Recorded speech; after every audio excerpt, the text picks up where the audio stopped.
gravitate to. We must understand what we're looking for, because you can't get what you're looking for unless you know what it is.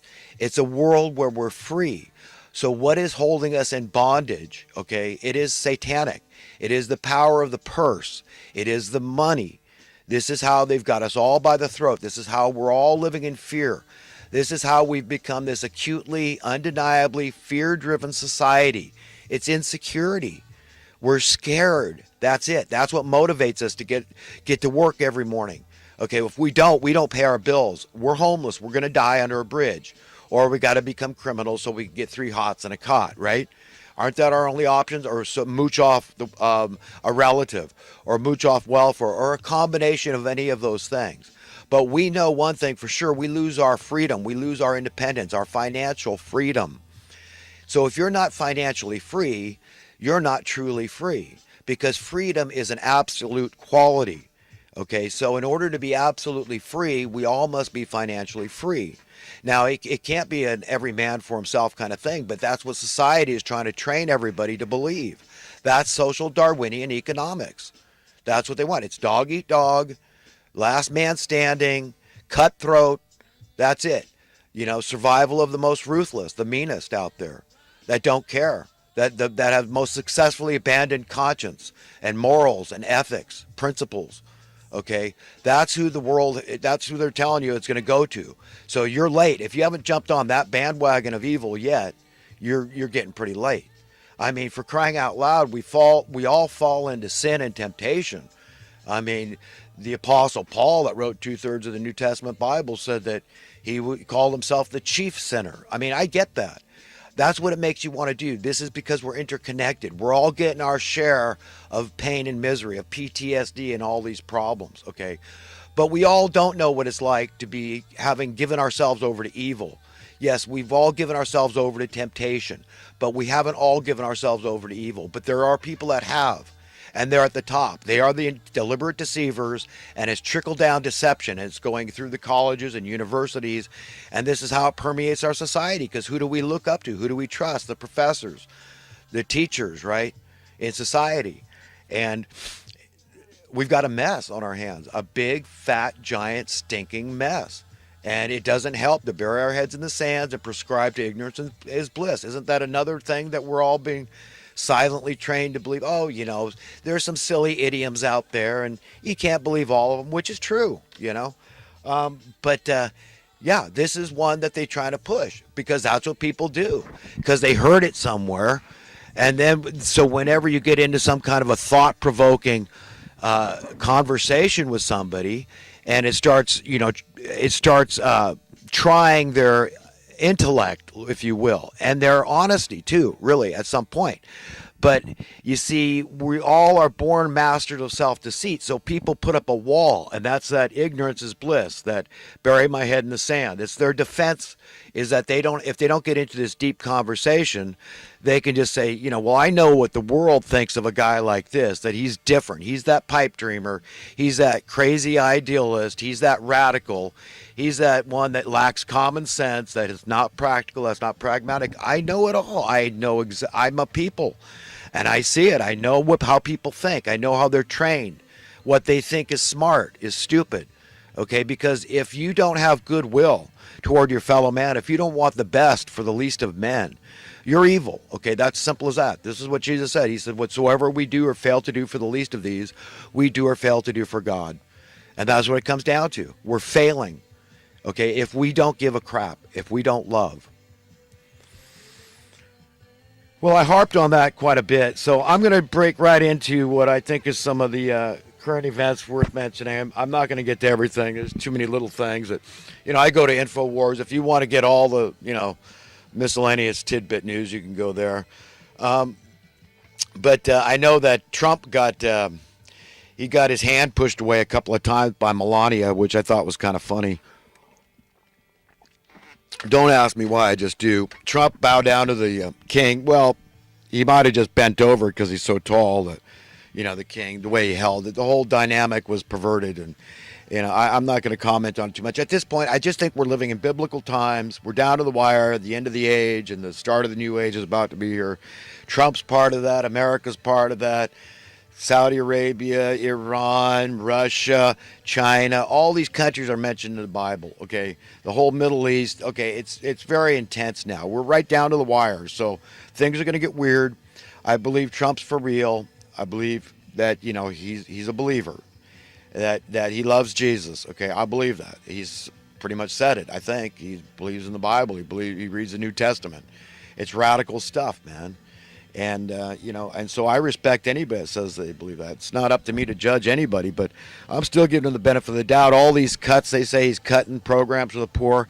Look, I think he's got something up, just like I said. I think they ought to slash Section 8. Yeah, take $10 billion of that and start building houses and fix the damn problem permanently. Permanently. That would be a wonderful thing for him to do. So if he's for real, we should start seeing some fixes and he's going to start stepping on some toes. Because like I said, not everybody wants things to get better. Not everybody wants the poor to be lifted up into home ownership, okay, middle class. They don't want that. They want the disparity to keep growing. They want this train to keep chugging down this track. But I'm not going to go on too much with that. I just, make it clear. I know that's what a lot of people want because they love the things of this world. They love their lives in this world. Far better to hate your life and be disgusted, like I am. I'm just I hate my life in this world, and that's a good thing. Because it's very unjust, and I can't stand it. It makes me want to puke to have anything to do with it. I wish I didn't have to use money at all, but I'm stuck in this same crap hole as everybody else. So I don't have to like it, but I'm stuck in it. And, so I'm trying to survive too, and money is part of that. But, it pisses me off. I don't like it, and I don't appreciate people out there reveling in it. It doesn't help me, and it doesn't help make the problem any better.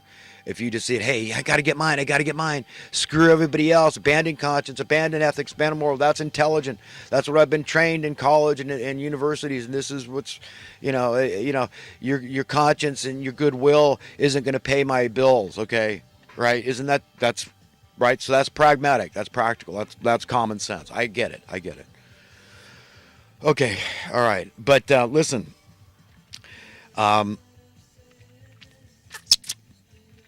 we've got to care, okay? Fundamentally, we've just got to give a damn. So there's a lot of talk about Trump getting impeached, and, I don't know. This, again, biblical. I'm just turning it over to God. I'm not going to get all upset and worry about all this crap. God's will is going to be done. Evil's going to be thrown down. That's the way the story goes. So, they can fight and kick and scream and holler, but that's the way it's going to go down, okay? The good guy is going to win. The light is stronger than the darkness. Good is stronger than bad. Okay, truth is stronger than lies. And so it's going to prevail. I'm so sorry that you don't like that.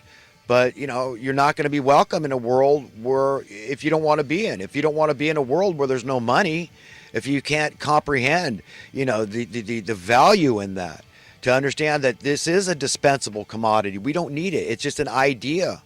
Okay, we can have full prosperity. We can have everything in the world except money.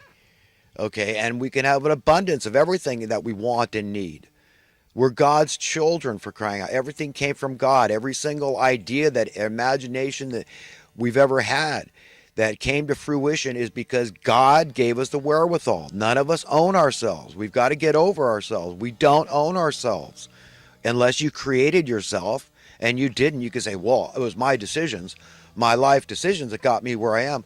Well, who gave you your life? Who gave you your brain? So God is the owner of everything, including us, our souls and our bodies. He can throw them both into hell. Okay, so I just want to be in a world that's clean and pure. Okay, if I don't need money, I don't want anything to do, because it's the biggest thorn in the side of humanity and myself as an individual and so many others, to cause so much needless, unnecessary suffering around the world and horrible stuff. I mean, we're talking death and wars, destruction, maiming, killings. I mean, just a neglect of people, the health and safety violations, people dying out in the cold, lack of food and clean drinking water, and on and on and on. Okay, all this stuff it's satanic, it's evil. It's so evil and disgusting. We've got to get it through our heads that we're culpable if we don't face that and be honest and say we have a stake in that. It's our fault to some degree. Have I done everything I could to save lives, to mitigate these problems? And what have I done to help wake people up to understand that this beast is out of control, man? This is a monster that's got its own legs, man. It's chugging down the track and it's saying, no, don't stop me now. Don't muzzle the ox while it's threshing. I got momentum. I got inertia. Leave me alone. Leave me alone. It's crying out and screaming. It's desperate. You see it. I mean, you can say, oh, it's just the liberals that are acting this way. They're acting all crazy. But hey, look, it's demonic. It's happening. There's neocons too. Neoliberals, neocons. I mean, the liberals used to be the conservatives, and the conservatives used to be the liberals. The Republicans used to be like the Democrats. The Democrats used to be like the Republicans. So none of it, it's all topsy-turvy. None of it makes sense. They're just words. They're just terms. Okay, everybody is an individual. If you're real, you're real, okay? If you're really a really good socialist, then your idea is not Pol Pot or Mao or Stalin or any other communist or socialist violent leaders, okay? But it's what you believe. Okay, this is the perception, right? Is that socialists are the good guys. These are the blue-collar working class. I'm not saying it's true, but let's just be honest. Okay, and the conservatives, what are they? They're supposed to represent fiscal prudency, right? But have they been? So, I mean, a good conservative that like myself, okay, that's fiscally prudent, he says, look, mathematically speaking, I can prove to you how cutting Section 8 and taking part of that money to actually fix the problem permanently, you could say what you will about doing such a thing, that's hyper liberal, but at the end of the day, it's fiscally prudent, so it's actually very conservative. But you see, I'm going to get it from both ends of the spectrum here, right? Because I'm just being real. I'm just being honest. And I'm trying to convince everybody to be honest. That's it. Just be honest. This is serious. So belittling other people, all it does to serve to do is belittle yourself. It might give you a release, an ability to vent your frustrations, and I understand that. But if it was truly effective, don't you think a guy like me would be all over it? No.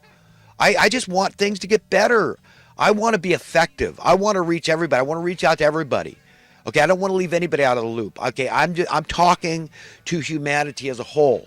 Male, female, color, I don't give a crap. I don't care about your nationality. In each of us is all of us. That's the kind of guy I was brought up to be. That's the kind of God of the Bible, okay, that I believe. Okay, that we're all connected, inextricably so. It's a karmic thing that God built into us. It's a fail-safe. We've got to go this thing together. We've got to see our welfare the way it is. It's entwined in the welfare of our fellow human being. Okay, if you don't like it, that's tough. But we've got to get used to the way it is, truly, in God's paradigm. That's the one we've got to adopt through God's point of view, through his eyes, get on the same page as God. It's not the other way around. The world is not going to alter to our corrupted, deluded, deceived thinking. Okay, no, we have to adopt to the right way to think, to being truly honest. Okay, that's it. That's all we have to really do to extricate ourselves from this mess. But we're down the rabbit hole, man. We're down deep. And it's frightening. How we're going to get out of this mess is scary because there are people that murder. We know when people will murder for money, okay, and they don't care if they're murdering Jesus Christ. We all have seen that even happened, okay? They don't care who it is. But you give them money and they will murder. So we know what we're up against. Maybe this whole Trump thing, that's going on, maybe he was blackmailed. Maybe his whole family was blackmailed.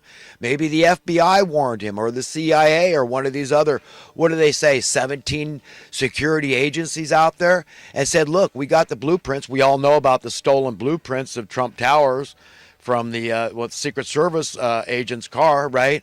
That was public information. We all know that. Now that's out there. So, hey, the terrorists got it, and, it was the Saudi Arabians again. They say, hey, if you let this 28 pages out and you point the finger at us and, show that we funded all that, to happen, remember, we're going to, this is what we can do. We could take out the Trump family, because you could say, well, we're ready to expose Bush too and Clinton too. If they knew, if they had any foreknowledge of those bombs being planted. And I'll tell you what, I'm almost 100% convinced that Bill Clinton, the way he acts when he's asked that question, oh, could it possibly have been some of the people in our own government letting it happen, an inside job, in other words? Bill Clinton got so defensive. I mean, there's something wrong there. And Baby Bush, he's very guilty looking. Okay, so yeah, nobody cares anymore if it drags both those clowns down. Okay, into prison for the rest of their lives, whatever. Okay, we just don't care anymore. And if it implicates Saudi Arabia, great. Okay, let the truth be told. But if Trump's been compromised by something like that, if his life or his family's life we might care about more, that might be the motivator, because people wonder how they keep secrets. You know, people say, oh, there can't be UFOs. The government, mainstream media, if there was anything to it, they'd been all over it. They can't. Hey, baloney. Okay, baloney. People don't care if you threaten their lives. Like if somebody threatened my life, I don't care. Okay, but when you threaten their children's lives, that's when they care. That's when their ears perk up and they start saying, huh, maybe I better listen now, because I can't keep them safe, and I love my children more than I love life itself. So yeah, it's a tough thing that we're experiencing as a nation. America's really going through some